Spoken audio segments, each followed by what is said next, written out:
Hi students, welcome to NMK Telugu online classes. ఈ వీడియోలో June 26వ తారీఖుకి సంబంధించినటువంటి కరెంట్ అఫైర్స్ని అయితే డిస్కస్ చేద్దాం. ఆల్రెడీ జూన్ 25, జూన్ 24కు సంబంధించి వీడియో పోస్ట్ చేశాను. ఎవరైనా కనుక చూడకపోతే ఫస్ట్ ఆ వీడియోలో అయితే చూడండి. ఓకే, అదేవిధంగా ఎవరికైనా మే నెలకి సంబంధించినటువంటి కరెంట్ అఫైర్స్ పీడిఎఫ్ కనుక కావాలి అనుకున్నట్లయితే ఇక్కడ ఉన్నటువంటి నెంబర్ 9951114455 నెంబర్కి 25 రూపాయలు ఫోన్పే కానీ గూగుల్ పే కానీ చేయండి.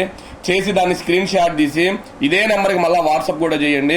నేను చూసిన వెంటనే అయితే మీకు మే నెల కరెంట్ అఫైర్స్ మొత్తం కూడా ఫార్వర్డ్ చేస్తాం. ఓకే, ఇంకా మనం లేట్ చేయకుండా వీడియోలోకి అయితే వెళ్ళిపోదాం. 26వ తారీఖు సంబంధించిన కరెంట్ అఫైర్స్ డిస్కస్ చేద్దాం. ఎవరైతే వీడియో చూస్తున్నారో చివరి వరకు కూడా చూడండి.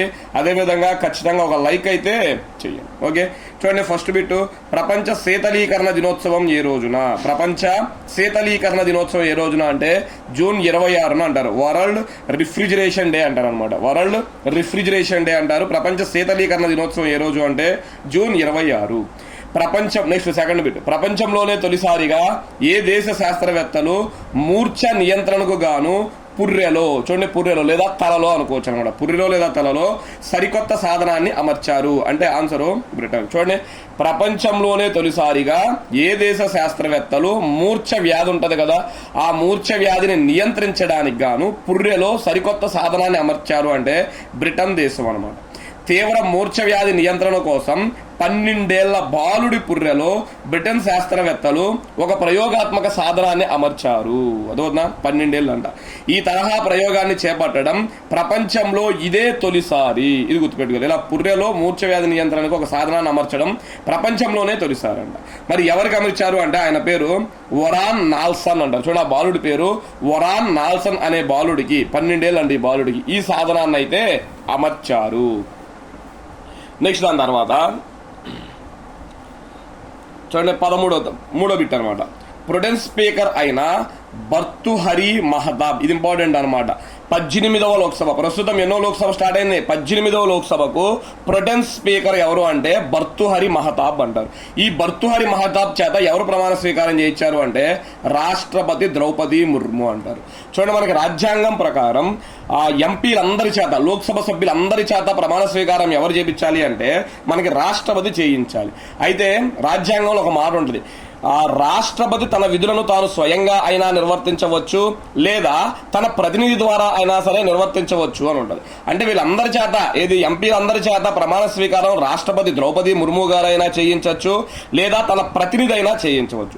ఇప్పుడు ద్రౌపది ముర్ము గారు భర్తుహరి మహతాబ్ చేత ప్రమాణ స్వీకారం చేయించి తన ప్రతినిధిగా ఈయన నియమించి ఆమె వెళ్ళిపోయిందనమాట. సో ఇప్పుడు లోక్సభలో మిగతా ఎంపీలందరి చేత ఈయన ప్రమాణ స్వీకారం అంటే ప్రొటెన్ స్పీకర్ ప్రమాణ స్వీకారం అయితే చేయిస్తారు. ఇది గుర్తుపెట్టుకోండి. అదొక ప్రొటెన్ స్పీకర్ అయినటువంటి భర్తుహరి మహతాబ్ చేత ఎవరు ఆ ప్రమాణ స్వీకారం చేయించారు అంటే రాష్ట్రపతి ద్రౌపది ముర్ము అంటారు. ప్రొటెన్ స్పీకర్ యొక్క బాధ్యత ఏంటి అంటే లోక్సభలో అందరి సభ్యుల చేత ప్రమాణ స్వీకారం చేపించడం, లోక్సభ స్పీకర్ కు ఎన్నిక నిర్వహించడం. ఎప్పుడైతే లోక్సభ స్పీకర్ కు ఆ ఎన్నిక అయిపోయి లోక్సభ స్పీకర్ వస్తాడో అప్పుడు ఆటోమేటిక్ గా ప్రొటెన్ స్పీకర్ అనే పదం ఏమైపోయింది అంటే రద్దు అయిపోయింది అనమాట. ఓకే, నెక్స్ట్, రాజ్యసభ పక్షనేతగా ఎవరు నియమితులయ్యారు? చూడండి, రాజ్యసభ పక్షనేతగా ఎవరు నియమితులయ్యారు అంటే జేపీ నడ్డా అంటారు అనమాట. అదో బీజేపీ పార్టీకి సంబంధించిన జేపీ నడ్డా రాజ్యసభ పక్షనేతగా నియమితులయ్యారు. జేపీ నడ్డా కేంద్ర ఆరోగ్య శాఖ మంత్రిగా ఉన్నారు. ప్రస్తుతం ఈయన ఏ శాఖ నిర్వహిస్తున్నారు అంటే కేంద్ర ఆరోగ్య శాఖ మంత్రిగా అయితే ఉన్నారు. ప్రస్తుతం ఈ బాధ్యతలో ఉన్న పీయూష్ గోయల్, అంటే మొన్నటి వరకు కూడా రాజ్యసభ పక్ష నేతగా పీయూష్ గోయల్ ఉన్నారు. ఈ పీయూష్ గోయల్ లోక్సభకు ఎన్నిక కావడంతో జేపీ నడ్డా నియమించారు. పీయూష్ గోయల్ అనే వ్యక్తి లోక్సభకు వచ్చేసాడు, అదో రాజ్యసభలో లేడు. కానీ జేపీ నడ్డా ఎక్కడ ఉన్నారు? ఇంకా రాజ్యసభలోనే ఉన్నారు కాబట్టి ఆయన నియమించడం అయితే జరిగింది. రాజ్యసభలో కాంగ్రెస్ సభాపక్ష నేతగా మల్లికార్జున ఖర్గే వ్యవహరిస్తున్నారు. చూడండి, కాంగ్రెస్ తరపున అంట. అదోనా వీళ్ళేమో బీజేపీ తరపున అనుకోవచ్చు మనం, లేదా అధికార పార్టీ తరపున అనుకోవచ్చు. కాంగ్రెస్ సభాపక్ష నేతగా ఎవరిస్తున్నారు అంటే మల్లికార్జున ఖర్గే అనే పేరుతో అయితే పిలుస్తారు. నెక్స్ట్ 5, కేరళ రాష్ట్ర పేరును ఏ విధంగా మార్చాలని కేరళ రాష్ట్ర శాసనసభ తీర్మానాన్ని ఏకగ్రీవంగా ఆమోదించింది అంటే కేరళం అంటారు. చూడండి, కేరళ రాష్ట్ర పేరును ఏ విధంగా మార్చాలని కేరళ రాష్ట్ర శాసనసభ తీర్మానాన్ని ఏకగ్రీవంగా ఆమోదించింది అంటే కేరళం అంట. కేరళని కేరళంగా మార్చాలని యాక్చువల్గా ఈ తీర్మానాన్ని లాస్ట్ ఇయర్ కూడా అంటే 2023లో కూడా కేరళ రాష్ట్రం ఆమోదించి పార్లమెంట్కి పంపింది, కేంద్రానికి పంపింది. కానీ అప్పుడు కేంద్రం ఏంటంటే దీని మీద మౌనంగా ఉంది, ఏం కూడా మాట్లాడాలి, ఎలక్షన్స్ అని అయ్యింది. కానీ మళ్ళీ ఇప్పుడు కేరళ రాష్ట్రం ఏం చేసింది, మళ్ళా కేరళంగా మార్చాలని ఒక తీర్మానాన్ని అయితే చేసింది. చూడండి, కేరళ ముఖ్యమంత్రి పినరై విజయన్ శాసనసభలో ఈ తీర్మానాన్ని ప్రవేశపెట్టగా అన్ని పార్టీలు ఈ తీర్మానాన్ని ఏకగ్రీవంగా ఆమోదించాయి. అన్ని పార్టీలు, ఆ శాసనసభలో ఉన్న అన్ని పార్టీలు కూడా దీన్ని ఆమోదించడం అయితే జరిగింది, గుర్తుపెట్టుకోండి.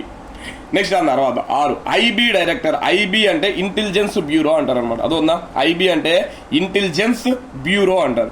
ఇంటెలిజెన్స్ బ్యూరో డైరెక్టర్ అయిన ఎవరి పదవీ కాలాన్ని కేంద్ర ప్రభుత్వం ఏడాది పాటు పొడిగించింది. ఆల్రెడీ ఐబీకి డైరెక్టర్ గా ఉన్నారు, ఆయన పేరు చూడండి ఇక్కడ, తపన్ కుమార్ డేకా అంటారు. తపన్ కుమార్ డేకా అనమాట. ఈయన యొక్క పదవీ కాలం ఈ మంత్ ఎండింగ్ తో అయిపోతుంది, జూన్ 30వ తారీఖుతో అయిపోతుంది. సో ఇతని పదవీ కాలాన్ని మరొక ఏడాది పాటు పెంచుతున్నట్టు కేంద్ర ప్రభుత్వం అయితే నోటీసులు జారీ చేసింది అన్నమాట. అదవుతుందా. కాబట్టి వార్తల్లో నిలిచిన ఐబీ డైరెక్టర్ ఎవరు అంటే తపన్ కుమార్ డేకా. ఎందుకు నిలిచాడు అంటే ఈయన పదవీ కాలాన్ని మరొక సంవత్సరం పాటు పొడిగించడం అయితే జరిగింది. నెక్స్ట్ దాని తర్వాత 7 ఆంధ్రప్రదేశ్ ఆరోగ్య మిత్ర ఎంప్లాయీస్ యూనియన్. చూడండి, ఆంధ్రప్రదేశ్ ఆరోగ్య మిత్ర ఎంప్లాయీస్ యూనియన్ రాష్ట్ర అధ్యక్షుడిగా ఎవరు ఏకగ్రీవంగా ఎన్నికయ్యారు? ఆంధ్రప్రదేశ్ ఆరోగ్య మిత్ర ఎంప్లాయీస్ యూనియన్ రాష్ట్ర అధ్యక్షుడిగా ఎవరు ఏకగ్రీవంగా ఎన్నికయ్యారు అంటే చవ్వాకుల గోవింద అంటారు. చూడండి పేరు, చవ్వాకుల గోవింద అంటారు అనమాట. ఈయన ఆంధ్రప్రదేశ్ ఆరోగ్య మిత్ర ఎంప్లాయీస్ యూనియన్ రాష్ట్ర అధ్యక్షుడిగా అయితే ఎన్నికయ్యారు. అదేవిధంగా ప్రధాన కార్యదర్శిగా ఎవరు ఎన్నికయ్యారు అంటే గురవయ్య అనమాట. ఏం పేరు? గురవయ్య అంటారు. నెక్స్ట్ దాని తర్వాత 8వ బిట్ చూడండి, ఎన్నేళ్ల తర్వాత లోక్సభ స్పీకర్ ఎన్నికకు పోటీ జరుగుతుంది అంటే 48 ఏళ్ల తరువాత అంట. చూడండి, ఎన్నేళ్ల తర్వాత లోక్సభ స్పీకర్ కు ఎన్నికలు పోటీ జరుగుతుంది అంటే 48 ఏళ్ల తర్వాత జరుగుతుంది. అంటే ఈ 48 ఏళ్ల నుంచి కూడా లోక్సభ స్పీకర్ అనే పదవి ఏకగ్రీవంగా జరుగుతుంది. 48 ఏళ్ల క్రితం ఒకసారి ఎన్నికలు జరిగినాయి, మళ్ళా ఇప్పుడు ఎన్నికలు అయితే జరుగుతున్నాయి. మరి ఎందుకు ఈసారి నిర్వహించారు? బీజేపీకి అధికంగానే ఉన్నాయి కదా సీట్లు, అంటే గవర్నమెంట్ ఫామ్ చేయాల్సిన సీట్లే ఉన్నాయి కదా. మరి ఎందుకు ప్రతిపక్షాలు ఒక వ్యక్తిని నిలబెట్టాయి అంటే సింపుల్ రీజన్. చూడండి, ప్రతిపక్ష హోదాగా ఉన్నటువంటి ఏ పార్టీ అయితే ఉంటుందో ఆ పార్టీకి డిప్యూటీ స్పీకర్ ఇవ్వాలి అని చెప్పి ఒక సాంప్రదాయం కొనసాగుతుంది అనమాట. అయితే లాస్ట్ 2 టర్మ్స్ కూడా దేనికి ప్రతిపక్ష హోదా లేకపోవడంతో బీజేపీ డిప్యూటీ స్పీకర్ పదవిని ఎవరికి ఇవ్వలేదన్నమాట. డిప్యూటీ స్పీకర్ పదవిని లేకుండానే ఉంచింది. కానీ ఈసారి కాంగ్రెస్ పార్టీకి ప్రతిపక్ష హోదా వచ్చింది కాబట్టి డిప్యూటీ స్పీకర్ అడుగుతున్నారు అనమాట. కానీ బీజేపీ పార్టీ కాంగ్రెస్ కి డిప్యూటీ స్పీకర్ ఇవ్వడానికి సముచితంగా లేదు, అంటే ఇవ్వడానికి ఇష్టపడట్లేదు అనమాట. అదొందా. అందుకని ఏం చేస్తున్నారంటే కాంగ్రెస్ మాకు డిప్యూటీ స్పీకర్ ఇవ్వట్లేదు కాబట్టి, మీరు ఇవ్వడానికి ఇష్టం లేదు కాబట్టి మేము కూడా పోటీలోకి దిగుతాం స్పీకర్ పదవిలోకి అని చెప్పి పోటీని పెట్టడం అయితే జరిగిందన్నమాట. ఓకే, గుర్తుపెట్టు. అధికార విపక్షాల మధ్య ఏకాభిప్రాయం కుదరకపోవడంతో లోక్సభ స్పీకర్ ఎన్నికకు సిద్ధమయ్యింది. చూడండి, అధికార విపక్షాల మధ్య ఏకాభిప్రాయం కుదరకపోవడంతో ఎన్నికలకైతే వెళ్లారనమాట. ఎన్డీఏ తరపున అంటే బీజేపీ పార్టీ ఎన్డీఏ తరపున రాజస్థాన్ లోని కోటా నియోజకవర్గం నుండి గెలిచిన, కోటాలో బీజేపీ పార్టీ తరపున అనమాట. మళ్ళీ చూడండి, ఎన్డీఏ తరపున రాజస్థాన్ లోని కోటా నియోజకవర్గం నుండి బీజేపీ తరపున గెలిచిన ఓం బిర్లా పోటీలో ఉన్నారు. ఈయన పేరు గుర్తుపెట్టుకోండి, ఓం బిర్లా. లాస్ట్ 2019 నుంచి 2024 వరకు కూడా లోక్సభ స్పీకర్ ఈయనే. మళ్ళా ఇప్పుడు ఈ రెండోసారిని కూడా ఈయనే ఆ స్పీకర్ పదవిలోకి అయితే బీజేపీ పార్టీ దింపిందనమాట.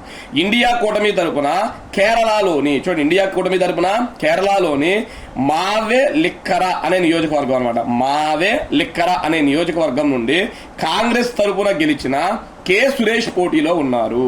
అదవుతుందా. లోక్సభ స్పీకర్ కి ఎవరెవరు పోటీ చేస్తున్నారు? ఒక ఆయన ఓం బిర్లా, ఇంకొక ఆయన కె సురేష్. ఓం బిర్లాని ఎవరు నుంచోబెట్టారు? ఎన్డీఏ. అదేవిధంగా కె సురేష్ ని ఎవరు? కాంగ్రెస్ తరపున అనమాట. అదవుతుందా. ఇండియా కూటమి నిలబెట్టింది.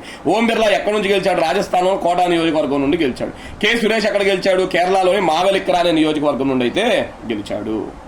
నెక్స్ట్ దాని తర్వాత చూడండి, 9వ బిట్ అనమాట. ఓకే, 9 T20 రిటైర్మెంట్ ప్రకటించిన డేవిడ్ వార్నర్ ఏ దేశ క్రికెటర్ అంటే ఆస్ట్రేలియా. T20 రిటైర్మెంట్ ప్రకటించిన డేవిడ్ వార్నర్ ఏ దేశ క్రికెటరు? ఆస్ట్రేలియా దేశ క్రికెటర్ అనమాట. ఈయన ఆస్ట్రేలియా తరపున చాలా మ్యాచ్లు ఆడాడు, చాలా ఫేస్ దిగి మనకి రోహిత్ శర్మ వీళ్ళు ఎలా ఆడతారో అలా చాలా డేరింగ్ అండ్ డాషింగ్ బ్యాట్స్మెన్ అన్నమాట డేవిడ్ వార్నర్ గారు T20లకు ప్రకటించారు. ఎందుకంటే మన ఆస్ట్రేలియా అనూహ్యంగా సూపర్ 8 నుంచి అంటే సెమీఫైనల్ కూడా వెళ్లకుండా మధ్యలోనే తొలగి వెళ్లిపోయింది అనమాట. ఇప్పటికే టెస్టు వన్డేలకు రిటైర్మెంట్ ప్రకటించిన ఇతను తాజాగా T20లకు కూడా రిటైర్మెంట్ ప్రకటించాడు.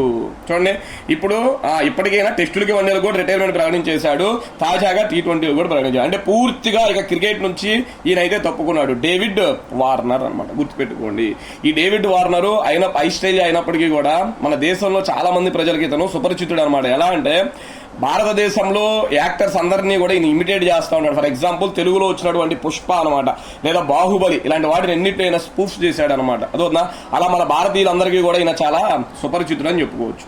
నెక్స్ట్ దాని తర్వాత 10వ బిట్టు చూడండి, BWF అంటారు, బ్యాడ్మింటన్ వరల్డ్ ఫెడరేషన్ అంటారు. బ్యాడ్మింటన్ వరల్డ్ ఫెడరేషన్ పారా బ్యాడ్మింటన్ పురుషుల సింగిల్స్ ర్యాంకింగ్స్ లో అగ్రస్థానంలో నిలిచిన భారతీయుడు ఎవరు? చూడండి, పారా అంటున్నాం. పారా అంటే ఎవరికి సంబంధించింది అంటే దివ్యాంగులకు సంబంధించింది, హ్యాండిక్యాప్స్ ఉంటారు కదా వాళ్ళకి సంబంధించింది అనమాట. చూడండి, పారా ఒలింపిక్స్ అంటారు, దివ్యాంగులు పాల్గొనే ఒలింపిక్స్ అనమాట. పారా బ్యాడ్మింటన్ అంటారు, దివ్యాంగులు పాల్గొనేటటువంటి బ్యాడ్మింటన్. చూడండి, BWF బ్యాడ్మింటన్ వరల్డ్ ఫెడరేషన్ పారా బ్యాడ్మింటన్ పురుషుల సింగిల్స్ ర్యాంకింగ్స్ లో అగ్రస్థానంలో అన్నమాట, ప్రపంచవ్యాప్తంగా అగ్రస్థానంలో నిలిచిన భారతీయుడు ఎవరు అంటే ఆయన పేరు సుహాస్ యతిరాజ్ అంటారు. గుర్తుపెట్టుకోండి, సుహాస్ యతిరాజ్ అనే పారా బ్యాడ్మింటన్ ప్రపంచంలోనే పురుషుల సింగిల్స్ ర్యాంకింగ్స్ లో అగ్రస్థానంలో అయితే నిలిచాడంట. ఓకే, నెక్స్ట్ దాని తర్వాత 11వ బిట్ చూడండి, 26వ తారీఖు సంబంధించి లాస్ట్ బిట్ అనమాట. మరణించిన డక్వర్త్ ఏ దేశానికి చెందినవాడు? మరణించిన డక్వర్త్ ఏ దేశానికి చెందినవాడు అంటే ఇంగ్లాండ్ దేశానికి చెందినవాడు అన్నమాట. అదేనా, మరణించిన డక్వర్త్ ఏ దేశానికి చెందినవాడు?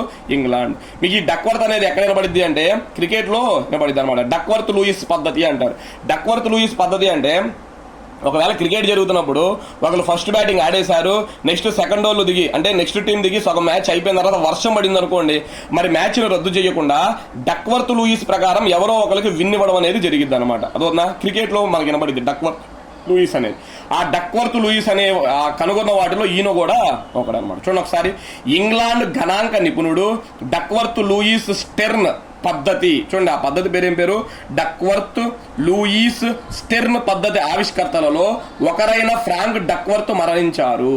అదోనా, దీన్ని DLS మెథడ్ అంటాడు. DLS మెథడ్ అంటే అర్థం ఏంటి అంటే D అంటే డక్వర్త్, L అంటే లూయిస్, S అంటే స్టెర్న్. ఈ ముగ్గురు కలిసి దీన్ని కనుగొన్నారు, డక్వర్త్ లూయిస్ స్టెర్న్ అనే. వాటి ఆవిష్కరణలో ఒకడైన ఫ్రాంక్ డక్వర్త్ మరణించాడు. 1997లో తొలిసారిగా DLS పద్ధతిని క్రికెట్ లో ఉపయోగించారు. ఇది గుర్తుపెట్టుకోవాలి.